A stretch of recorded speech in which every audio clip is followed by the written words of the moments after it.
how do you know if, in fact, you are a chronic procrastinator, that you're part of that 20%? What are some of the signs so that somebody can go, this is beyond just a funny thing or something that frustrates me? This is something I really need to sit up and pay attention to. Okay. So again, this is somebody who RSVPs, shows up late, who may show up consistently to different events, misses sporting events and concerts because they never get the ticket on time. They're going to be late for gifts. They drive their car on fumes because they're always late getting the gas or whatever they may need. So you notice in a variety of settings. If you find yourself doing it at home, at school, at work, in relationships, that you're always doing this way, then, and if other people, can get annoyed by you and tell you that you're a procrastinator, you may be a chronic procrastinator because you're doing it across time and across space. In science, that's what we look for consistency. Does it happen from day to day or time to time? And does it happen across location to location, time and space? So you have to see how well. Now, if it's only one task, I really don't like doing the dishes. Right. I really don't like, for me, it's cutting the grass. I am dressed like I'm going to go cut the grass. So I have all these excuses. It's been raining and it looks like it's going to rain again today, but I'm not a procrastinator at all. You ask me to do something, you'll get it done. But that's something I will delay doing. Ask yourself, do you do this in different locations at different times? Have people told you that you're delayed? And as I said, this is men and women. There's no significant gender difference. This is young and old, urban and rural, different cities and the farm areas and the rural areas. No difference. All races. There is a difference between white collar and blue collar. White collar procrastinate more. Let me make your listeners understand, because I understand you have a lot of countries here, that this is not just a U.S. thing. This is not only a Western culture, because I've collected data with colleagues in Britain, Australia, Canada, Germany, Poland, Austria, Czechoslovakia, Spain, Ireland, Italy, Peru, Venezuela, Turkey, Israel, Saudi Arabia, Japan, South Korea. We're currently doing Iran, and I'm doing some more studies with people in Turkey. And I'm finding 20%. Wow. So this is really global. Now, the next question is, well, then is this genetic? Are we just human nature? Are we born this way? No. What? No, we're not born procrastinating. Oh, yeah, some people will say, well, there's nothing I can do about it. That's just who I am.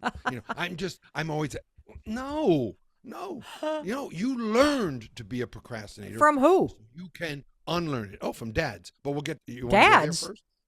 Yeah. So you learn to be a procrastinator, all right? So you can unlearn it. That's very optimistic. That means you're not condemned this way. Yes, you can teach old dogs new tricks. You just use a different bone, and it takes them longer. But you can unlearn it. If you're born that way, if that's just who you are, then let's you're call it screwed. a day. Then it's over. Then there's nothing I can do with it. And that's, unfortunately, too much of our culture is this way. Well, that's how they are. That's how people are. No, people can change. Let's be much more optimistic. Dr. Ferrari. In my rambling. Hold on. I need to tell you something. Okay. I love you. Thank you. Don't tell my wife, but that's okay. I love you because I believe the same thing. Of course you can frickin' change. Yeah, it's hard, but of course you can. And so what you just said made me take a deep breath, because I 1,000% fall into the category of being a chronic procrastinator. Do you mind sharing a little bit what that means to you, please, publicly? Are you okay with of that? course. Absolutely. Okay. So all the way back to my academic career at Dartmouth College and Boston College Law School, every single paper was an all-nighter. Yeah. Every single test was a cram session. I was late to every class. You asked me to do something, I'll forget. When you said birthdays, the bane of my existence is that I forget birthdays. I hate that about myself. I I literally hate it about myself. Anniversaries come up on me with my husband. We've been married for 27 years now. Congratulations. I forget to book plane tickets. I leave something on a plane everywhere I go. And I also have dyslexia. I also have been diagnosed with ADHD. And so I have this story that there's nothing I can do about it. And that in some ways, when I think about the creative process, that I need this burst of adrenaline. Like there's something about the last minute scramble that gets my ass going and gets my brain churning.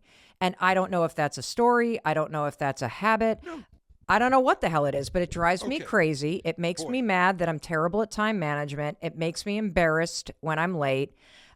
My husband calls it Mel time. So let's say we have to be out at a dinner with friends at 6 o'clock. The drive is 10 minutes. It is 20 minutes to 6. Chris is dressed. He's already fed the dogs. He is walking toward the car. I am running around looking for my phone. I have one shoe on. I go into the bedroom, and now I think I have time to make 3 calls and make the bed and change my clothes. And Chris literally will be sitting in the car in the driveway while I am running around the house like a lunatic trying to find things. And I never equated the last minute scramble actually with procrastinating. I equated it with poor planning, with Excuse making. excuse making. I got to shut up. I'll let you go No, on. no. It's true. Because when you stop, I've got a whole bunch of stuff to say. But keep going. What I procrastinate on is paperwork. I miss paying bills. I lose my credit cards all the time. I'm constantly without a cord charger for my phone. My gas tank, I feel like my form of gambling is to see how far I can go. And then I'm like, why do I do this to myself? Okay. And it's this constant battle. All right. May I jump in now, Ms. Robbins? Yes, you may, Dr. Ferrari. So you said quite a few things, so thank you for sharing with us all of these items. And in no particular order, I've jotted down some things as you were saying them, so I want to go through them. You started off by telling us about your academic procrastination. All right.